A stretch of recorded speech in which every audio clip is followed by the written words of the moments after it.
Quero agradecer de antemão as orações dos irmãos da igreja, pela graça e a bondade do Senhor na nossa vida. Que Deus abençoe a cada um. Eu, meditando sobre a palavra do Senhor e percebendo em muitas famílias e igrejas, é possível ver a tragédia que a igreja ela tem vivido.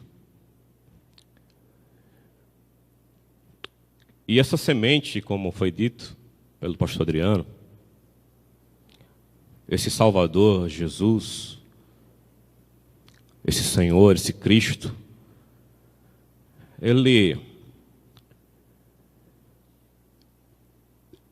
deve fazer com que as nossas vidas, independente das circunstâncias e resultados, ainda que o homem exterior ele vá se corrompendo, se acabando, mas o homem interior vai se renovando a cada dia. Nós não andamos pelas esferas externas, mas o Senhor que está dentro de nós. Vivemos um tempo onde não temos mais absolutos, onde a verdade ela não existe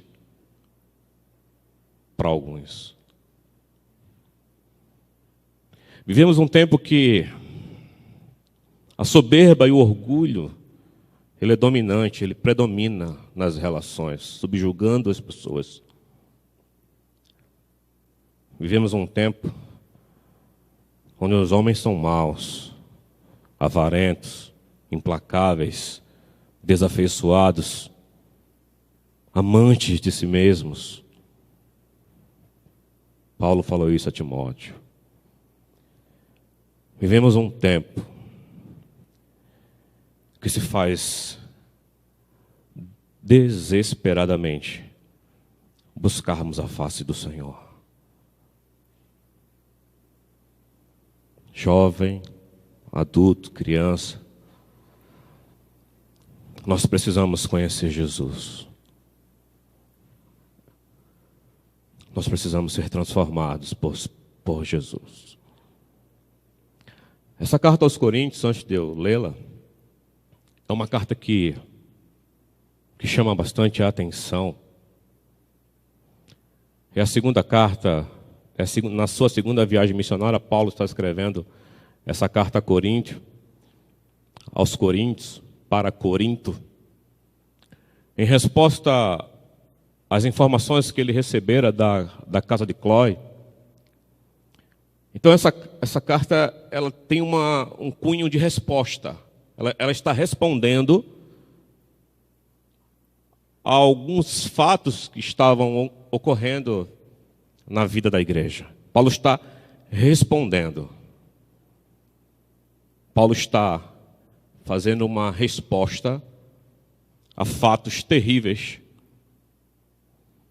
Você pode ver comigo, por gentileza, a partir do capítulo 1, verso 1. Paulo, primeira carta aos Coríntios, capítulo 1, versículo 1. Paulo, chamado pela vontade de Deus para ser apóstolo de Jesus Cristo, e o irmão Sóstenes, a igreja de Deus que está em Corinto, aos santificados em Cristo Jesus, chamado para ser santos, com todos os que em todo lugar invocam o nome do Senhor Jesus Cristo, sendo deles e nós. Graça a vós outros, e paz da parte de Deus, nosso Pai, e do Senhor Jesus Cristo. Sempre dou graças a Deus a vosso respeito, a propósito da sua graça, que vos foi dada em Cristo Jesus. Porque em tudo fostes enriquecidos nele, em toda a palavra e em todo conhecimento, Assim como o testemunho de Cristo tem sido confirmado em vós, de maneira que não vos falte nenhum dom, aguardando vós a revelação de nosso Senhor Jesus Cristo, o qual também vos confirmará até ao fim, para seres irrepreensíveis no dia de nosso Senhor Jesus Cristo. Fiel é Deus, pelo qual fostes chamados à comunhão de seu Filho Jesus Cristo, nosso Senhor.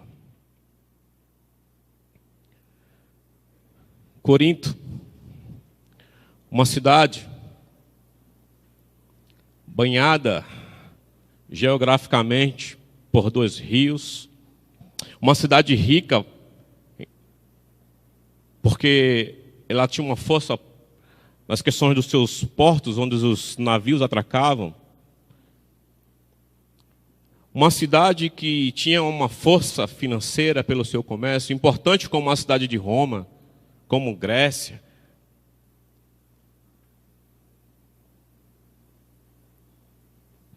Como Atenas, que é a cidade da Grécia.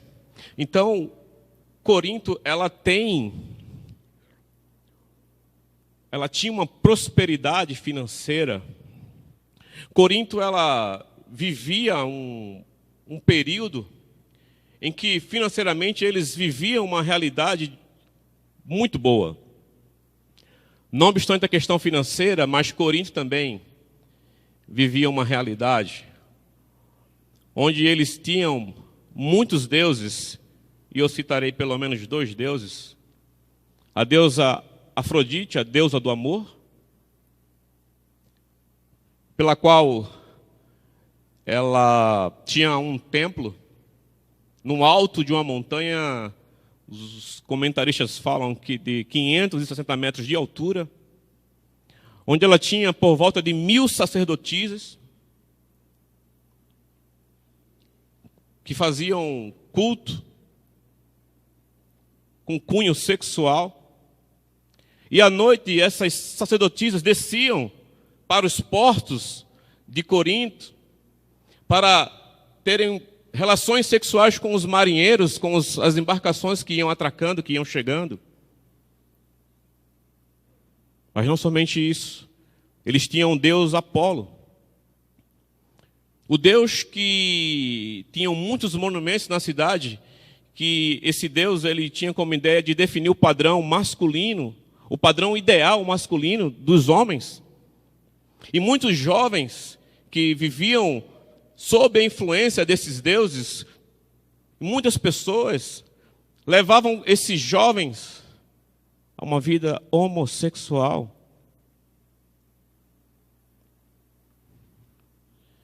E Paulo vai começar essa carta de forma muito interessante. Eu vou tratar hoje sobre os 2 chamamentos, ou as 2 convocações, são só sinônimos.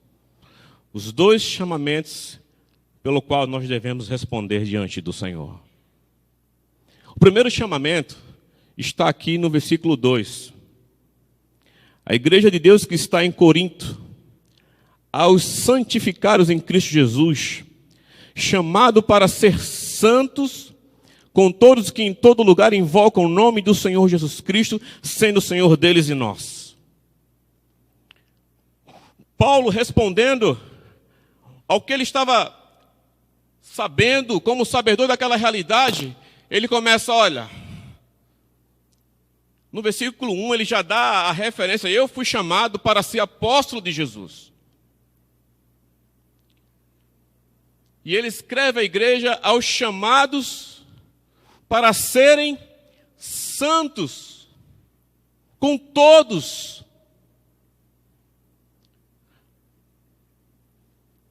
1 Pedro vai dizer, sede santo, porque o vosso Deus é santo. Fazendo uma citação de Levítico 11:44, que diz, sede santo, porque o vosso Deus é santo, e não vos rastejareis com nenhuma criatura que rasteja sobre a terra. a reivindicação do chamado do Senhor para a igreja de Corinto, debaixo da influência de Afrodite, de Apolo. Para vocês terem ideia, havia um nome que denotava uma expressão sobre um indivíduo de Corinto. Alguém falava, isso é um Corinto, com a ideia de dizer que ele era um bêbado e apegado à corrupção, era um estigame.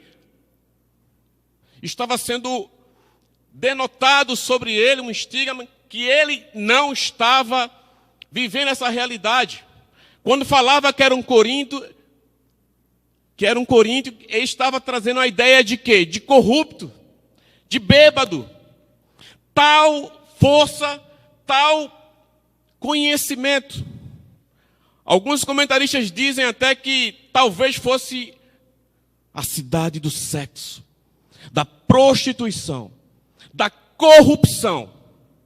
E isso estava entrando dentro da igreja. Isso estava arrefecendo a espiritualidade da igreja. Isso estava tocando na vida prática da igreja.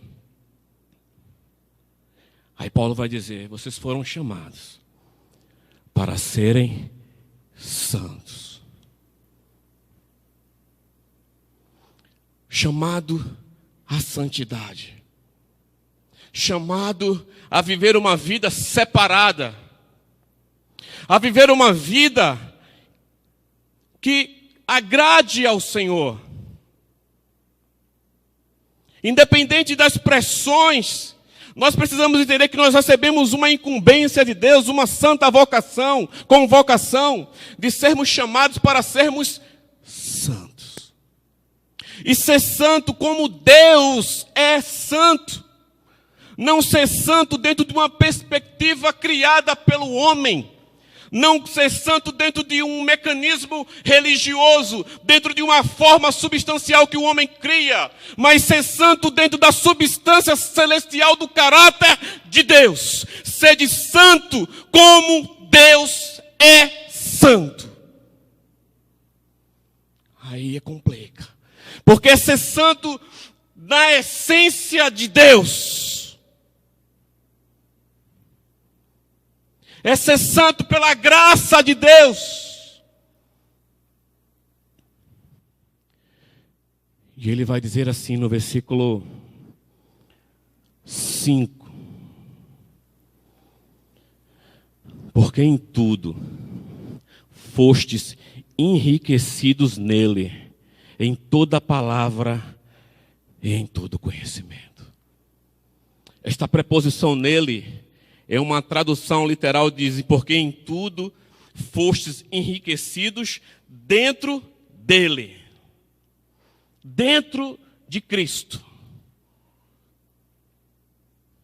Paulo vai começar a fazer uma apresentação de como a igreja deve se comportar diante das pressões, diante do pecado, diante do adultério, diante do homossexualismo, da homossexualidade. Um assunto tão controverso e difícil de falar. Mas falo em nome do Senhor e sobre a minha responsabilidade. Não posso me acovardar. Eu também não quero te ofender. Mas homossexualismo ou homossexualidade é pecado. O Senhor não aceita. Como também uma vida promíscua, de quebra das relações conjugais. Uma realidade onde as mulheres e os homens não têm respeito. Onde o sexo, onde a orgia, onde a pornografia domina a mente humana, domina a mente do homem, da mulher. Porque em tudo fostes enriquecidos dentro dele. Abra sua Bíblia no capítulo 6 da carta aos Coríntios. Paulo vai refutar isto.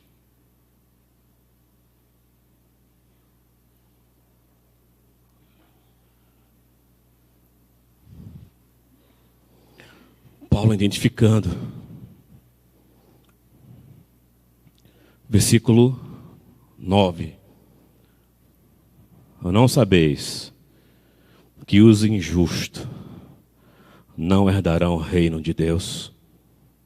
Não vos enganeis, nem impuros, nem idólatras, nem adúlteros, nem efeminados, nem sodomitas, nem ladrões, nem avarentos, nem bêbados, nem maldizentes, nem roubadores herdarão o reino de Deus. Tais foste algum de vós, mas vos lavastes, mas foste santificado, mas foste justificados em nome do Senhor Jesus, no Espírito do nosso Deus. Não vai herdar efeminados, adúlteros, ladrões, roubadores. Não herdarão o reino. Os que praticam, os que vivem debaixo desta realidade. E esta convocação celestial que o Senhor faz à sua igreja nesta noite é para que larguemos, soltemos-nos tudo aquilo que nós alimentamos, o pecado que tem nas mentes e nos assedia, como dizem Hebreus, livrando-nos de todo peso, Hebreus 12, livrando-nos de todo peso e do pecado que tem nas mentes e nos assedia. Corramos com perseverança a carreira que nos está proposta, olhando firmemente para o autor e consumador da fé, Jesus Cristo, que em troca da alegria que lhe estava proposta, suportou a cruz, a ignomínia, a vergonha da cruz. Olhar para Jesus é muito mais do que uma questão ocular, mas olhar para Jesus é contemplá-lo, a beleza da sua santidade e permitir que essa beleza faça transformações práticas na nossa vida. Olhar para Jesus é você cravar os olhos em Cristo. Senhor, esses dias eu tenho orado, Senhor, crava os meus olhos em Ti. Crava os meus olhos em Ti, Senhor. Nós precisamos, porque em tudo,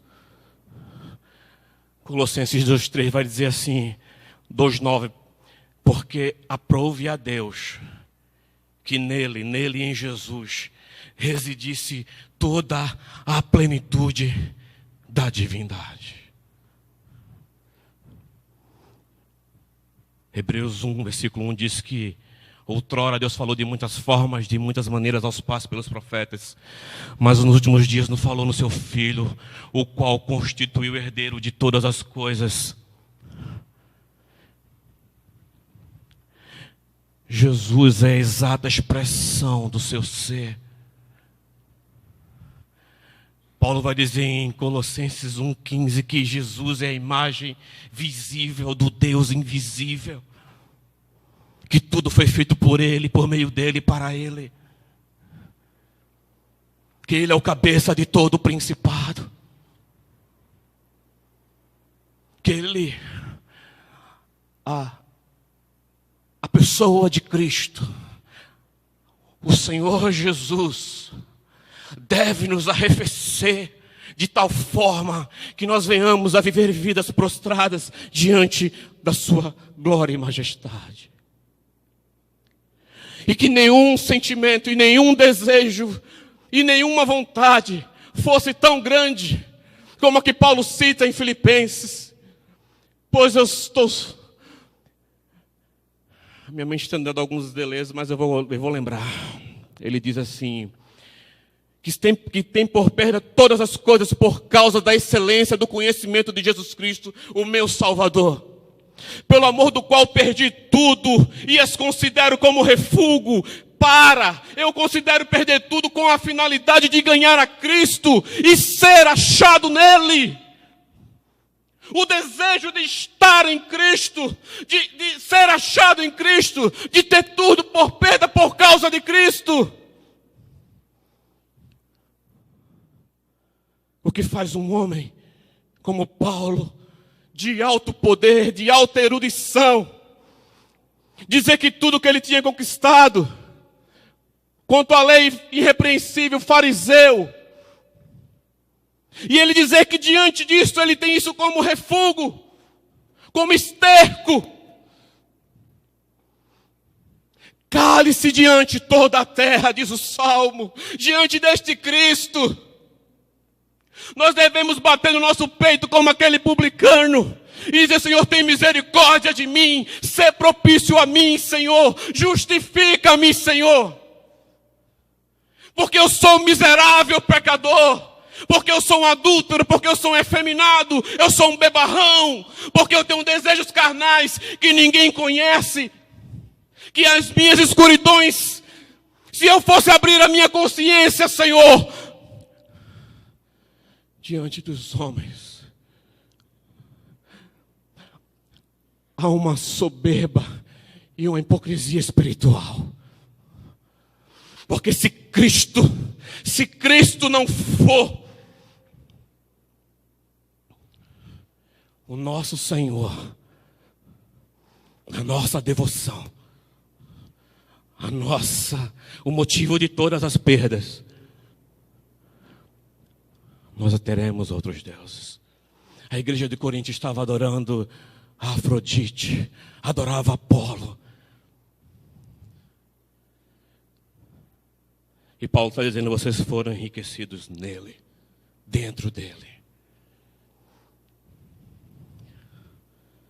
Santidade não são estereótipos. Santidade é perda de si, para que o outro, que é Cristo, viva. E Paulo entendia disto e disse em Gálatas 2:22: vivo não mais eu, mas Cristo vive em mim. E a vida que eu vivo na carne, vivo pela fé no Filho de Deus, o qual se entregou por mim. Quando vejo os textos de Paulo, eu me sinto envergonhado. Porque Paulo tinha uma devoção, porque Paulo tinha uma entrega.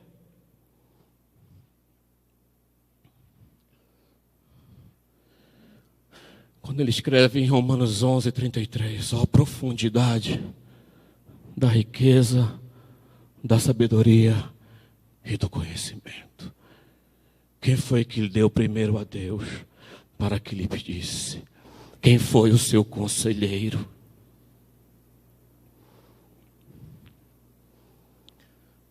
Precisamos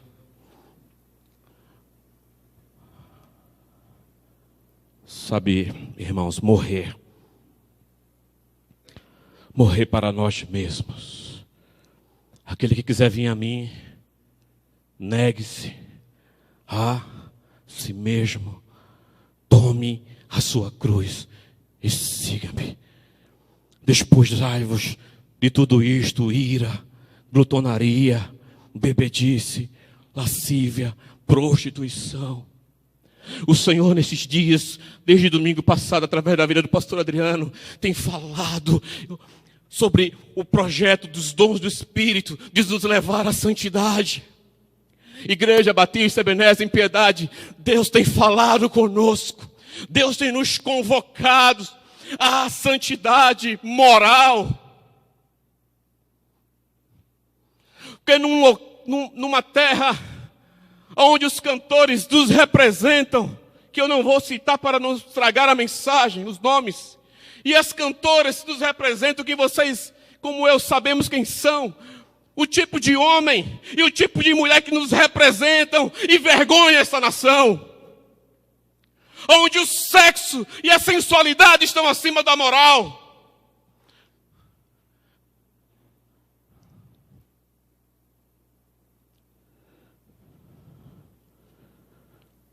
Sede santo. A igreja foi chamada à santidade por causa de uma realidade.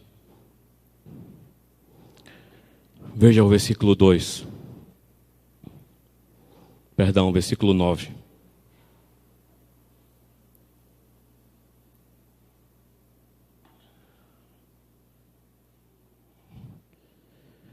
Fiel é Deus,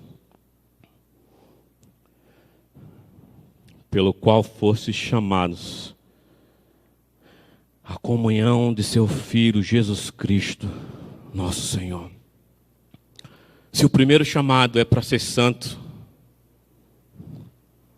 o segundo chamado é para a comunhão de Cristo. Comungar de Jesus. Comungar da pessoa de Cristo.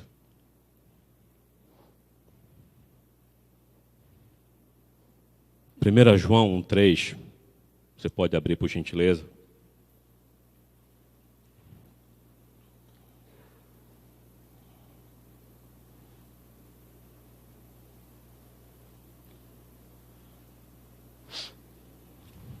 Só para conferir, a gente volta para Coríntios.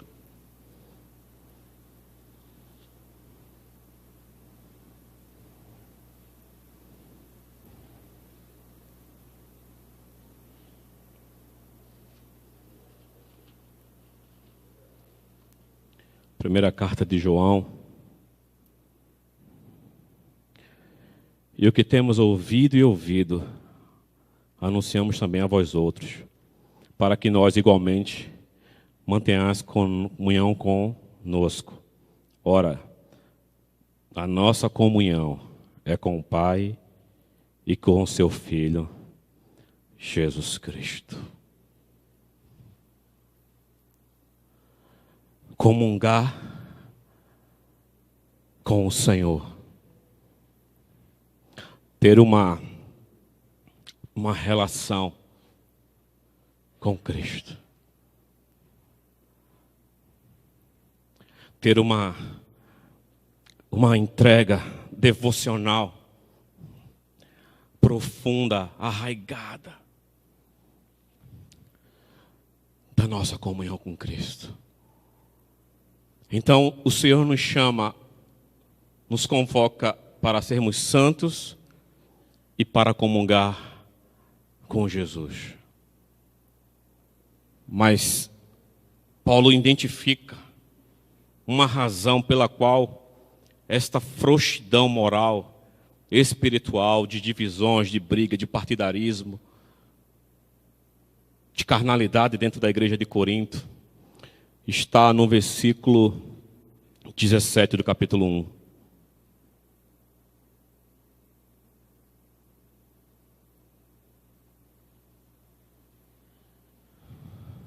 Veja a preocupação do apóstolo Paulo. Porque não me enviou Cristo para batizar, mas para pregar o evangelho, não com sabedoria de palavra, para que não se anule a cruz de Cristo. A igreja de Corinto, influenciada geograficamente próxima à cidade de Atenas, conhecida como a capital intelectual do mundo na época, onde o hobby dos coríntios era ouvir os pensadores em praça pública, os filósofos. E Paulo disse que não pregava em palavras de sabedoria humana. E no capítulo 2, versículo 4, ele fala melhor como ele pregava. A minha palavra e a minha pregação não consistiram em linguagem persuasiva de sabedoria, mas em demonstração do Espírito e de poder. Paulo pregava sob a graça e o poder do Espírito. Para quê? Não se anule a cruz de Cristo. A ideia aqui de anular é de o efeito que está contido na cruz, não como anular a cruz na obra de Cristo. Isso é impossível. O que ele está dizendo é que o efeito da obra da cruz, aquilo que foi feito por Jesus, o efeito disto não atinja mais a vida de vocês. Para que não se anule isto, eu prego em demonstração e no poder do Espírito. Eu não estou preso a isto para que a vossa fé não se apoie nisto, mas no poder de Deus. Paulo estava preocupado com esta anulação da obra e da palavra da cruz. A frouxidão moral entra por esta porta quando a palavra da cruz, quando a doutrina de Cristo é arrefecida, é anulada. As pessoas começam a entrar em várias formas de pecado. E não se ouve mais sobre a palavra da cruz. E não se fala mais sobre esse evangelho. Sabe por quê? Porque é o caminho do insucesso para o pregador. Porque é o caminho que não leva os halls da fama para o ministro. Porque é o caminho que não tem ofertas para o pregador. Porque é o caminho que não dá título, que não dá público.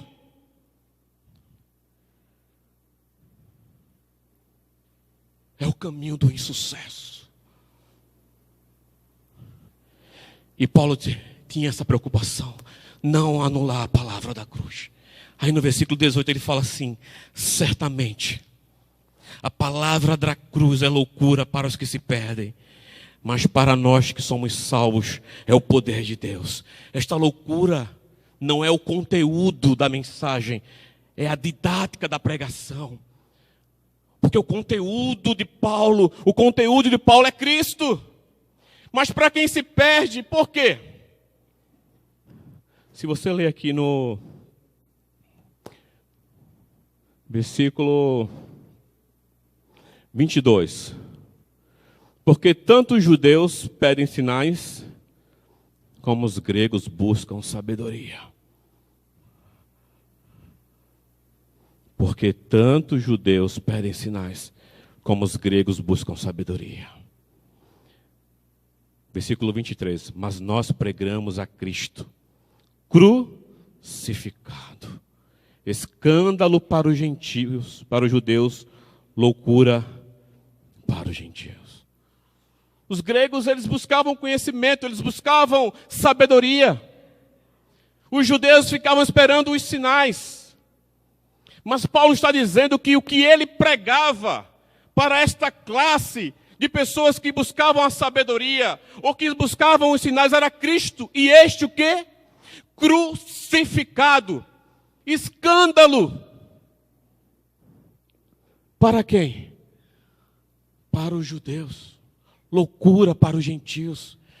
Sabe por que era escândalo para os judeus? Porque os judeus não aceitavam e tinham medo da punição da cruz. A punição de Cristo, a morte de Cristo. Na cruz do Calvário não tinha apenas o aspecto da violência, mas o aspecto da vergonha e da moral. Eles tinham medo, eles tinham receio, eles não aceitavam.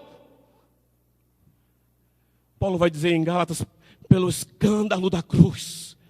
Era um escândalo que Jesus morresse numa cruz, da forma que foi morta. Mas independente se é grego, se é judeu, se é gentil, se é pernambucano, se é japonês, seja lá o que for, o que tem que ser pregado é Cristo e este crucificado. O que vai fazer nos matar é a palavra, é a mensagem da cruz. Porque o grão de trigo, se cair na terra e não morrer, fica ele só. Mas se morrer, dá muitos frutos. Nós precisamos morrer. Nós precisamos ser livres de nós mesmos. Nós temos que pedir ao Senhor, Senhor, livra-me de mim. Livra-me de mim, Senhor.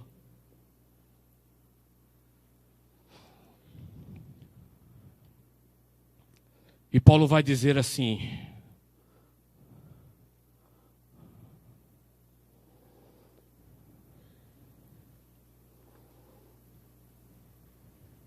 no versículo 24.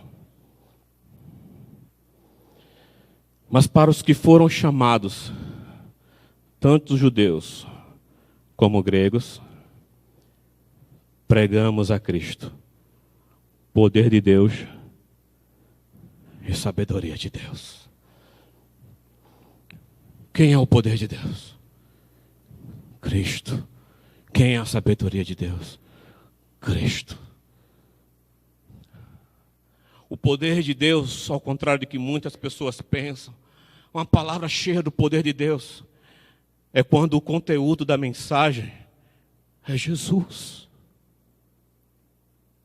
A sabedoria de Deus é Cristo. O poder de Deus é Cristo.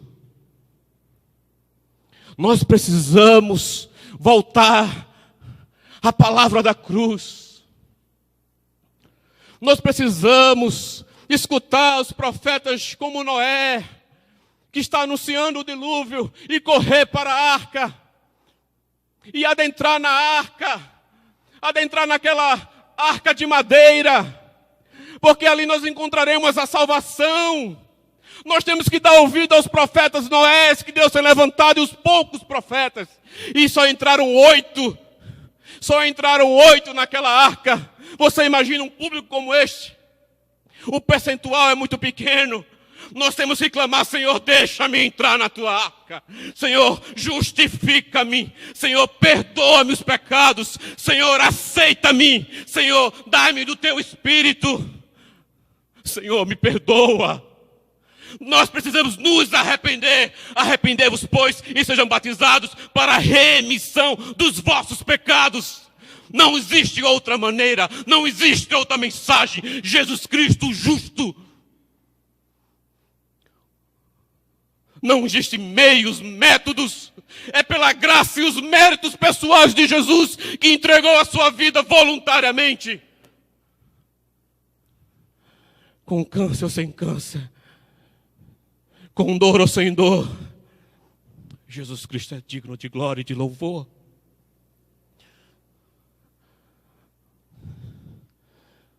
É os méritos do Senhor. Poder de Deus e sabedoria de Deus. Vocês querem sabedoria? É Cristo. Vocês querem poder? Judeus, o poder é Cristo. Vocês querem sinais? O sinal é Cristo. Eu sou o pão vivo que desceu do céu. Aquele que de mim se alimenta, por mim viverá. Ele vos deu vida, estando vós mortos em vossos delitos e pecados, nos quais andaste outrora segundo o curso deste mundo, segundo o príncipe da potestade do ar, segundo os filhos da desobediência. Mas Deus, com o seu grande amor, com que nos amou em Cristo Jesus, nos deu vida.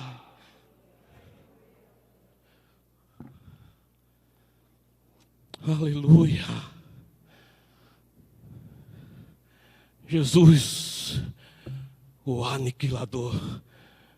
Isso não é filme americano não, meu irmão. Ele aniquilou o pecado, e fazendo maldição por nós.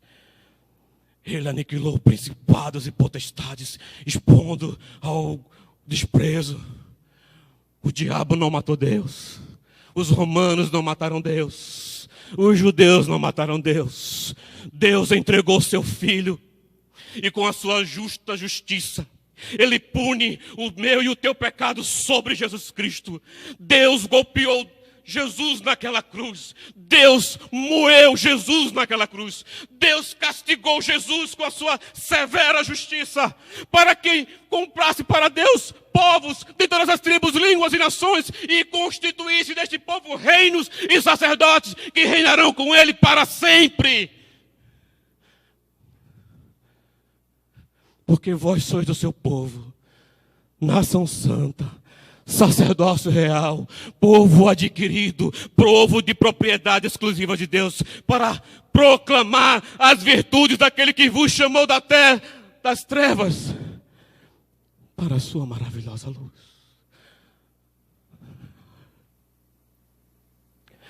Essa semana,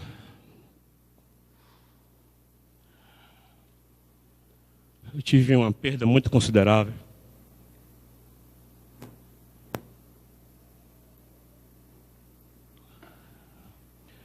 A minha dor essa semana não foi o meu sangramento, Me andou essa semana foi o fato de que eu estou morando numa casa, estamos morando numa casa, e nessa casa há um caseiro na casa da frente, e eu comecei a criar relacionamento com esse caseiro. Pobre, muito pobre, bebe demais, fuma demais. Eu tenho dificuldade com cheiro de cigarro. E ele estava num relacionamento com uma garota de programa. E o Senhor começou a trazer sentimento de misericórdia no meu coração sobre a vida deles. Domingo retrasado, 15 dias atrás, eu estava em casa deitado, orando. Lucas chega no meu quarto: papai, a moça está jogando pedra, eles estavam brigando. E ela estava jogando pedra dentro da casa. Eu desci e consegui, com a graça de Deus, acalmá-la. Chamei, fiz uma reconciliação ali. E ela começou a chorar. Uma jovem de 29 anos, bonita, mas acabada pela vida. E eu disse: olha, eu vou contratar essa moça para trabalhar comigo, melhor, conosco. Eu vou chamar ela para ir para minha casa. Conversei com ele e disse: olha, eu quero ela na minha casa no dia que minha esposa estiver em casa, somente nesses dias. Estávamos preparando um jantar para eles dois, para que eu pudesse fazer essa exposição. Mas terça-feira de carnaval ela morreu, na festa desse carnaval. Fiquei sabendo isso ontem. Eu estava saindo para espairecer e acabei que isso me deixou muito triste. E essa palavra nasce disto também. Anunciemos a Cristo. Ela tinha dito para ele antes que estava querendo consertar a vida. E queria um emprego. E queria sair daquela vida. E não deu tempo de poder abraçar aquela família. Enquanto a gente está preocupado com tanta coisa, nós precisamos dizer: Jesus é o caminho, a verdade e a vida. Só Ele te justifica. Com a autoridade do Espírito. Talvez eu não fui tão agressivo na mensagem com eles. Nós precisamos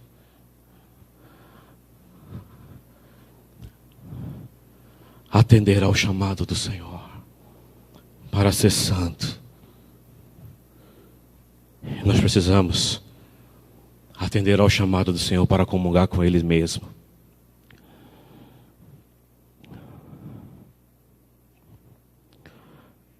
Veja aqui no capítulo, versículo 30.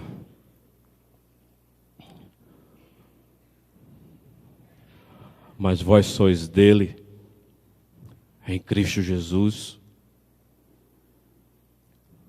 o qual se tornou da parte de Deus sabedoria, justiça, santificação e redenção.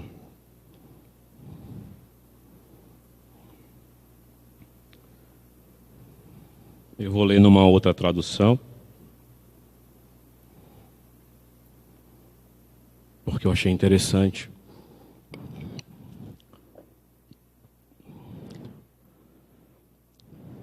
Mas vós sois dele, em Cristo Jesus, o qual se tornou da parte de Deus sabedoria, justiça, santificação e redenção. Eu tenho uma outra tradução, bem antiga, que eu achei interessante. Fala assim: foi por iniciativa de Deus que vocês estão em Cristo Jesus, que se tornou a sabedoria de Deus em nosso favor, nos declarou justos diante de Deus, nos santificou e nos libertou do pecado. Eu vou ler novamente. Foi por iniciativa de Deus que vocês estão em Cristo Jesus, que se tornou a sabedoria de Deus em nosso favor, nos declarou justos diante de Deus, nos santificou e nos libertou do pecado. Paulo está dizendo assim: vocês não têm desculpa para avançar na comunhão com Cristo e para atender o chamado à santidade. Porque Ele já nos declarou justos. Ele nos libertou do pecado. E aí Ele nos chama para viver esta união, esse desenvolvimento com Cristo. Meus irmãos,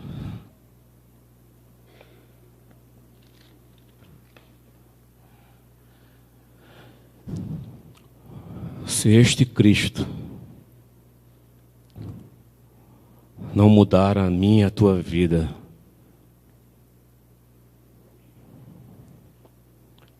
ninguém vai mudar.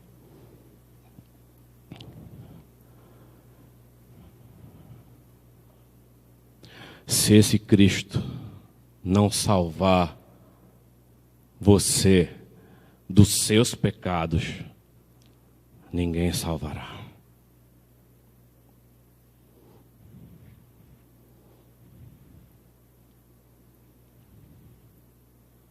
Vinde a mim, todos vós, que estáis cansados e sobrecarregados, que eu vos aliviarei. O Senhor chama a santidade, a comunhão. E a pergunta que eu lhe faço é: como você tem respondido a este chamado?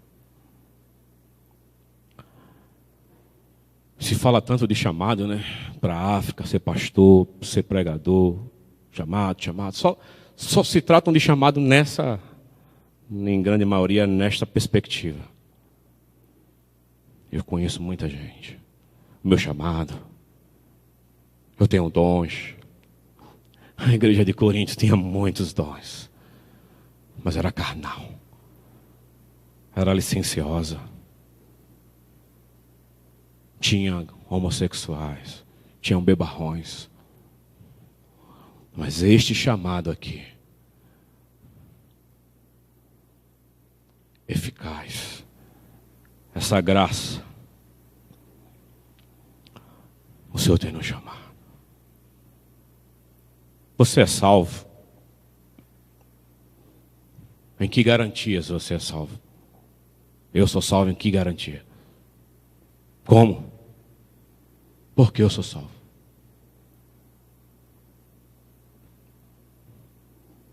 Como eu sou salvo? Capítulo 2 de Coríntios, no versículo 2, você não precisa abrir. Eu meditando sobre isto, eu percebi que Paulo usava um crivo para identificar os salvos. Ele disse assim: nada me propus a saber dentre vós, a não ser Cristo e este crucificado.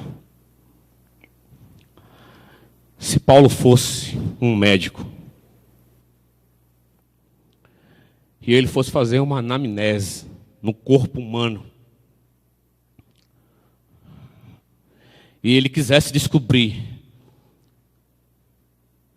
de forma científica se a pessoa era salva ou não, ele ia ter que abrir o corpo e ver se ele encontraria Jesus crucificado dentro de mim, de você. Observa a urgência disso. A urgência de nos entregar de uma vez por todas. A urgência de apagar conversas de WhatsApp, rede social. A ausência de sair dos motéis. A urgência de deixar os relacionamentos fora da relação conjugal. A urgência de tirar o nome do SPC e do Serasa. A urgência de honrar a sua palavra. A urgência de pagar quem você deve. Porque se você não perder, você não vai ganhar. O caminho é estreito, é apertado, que conduz o reino sem perda. Considere isso nesta noite, em nome de Jesus Cristo.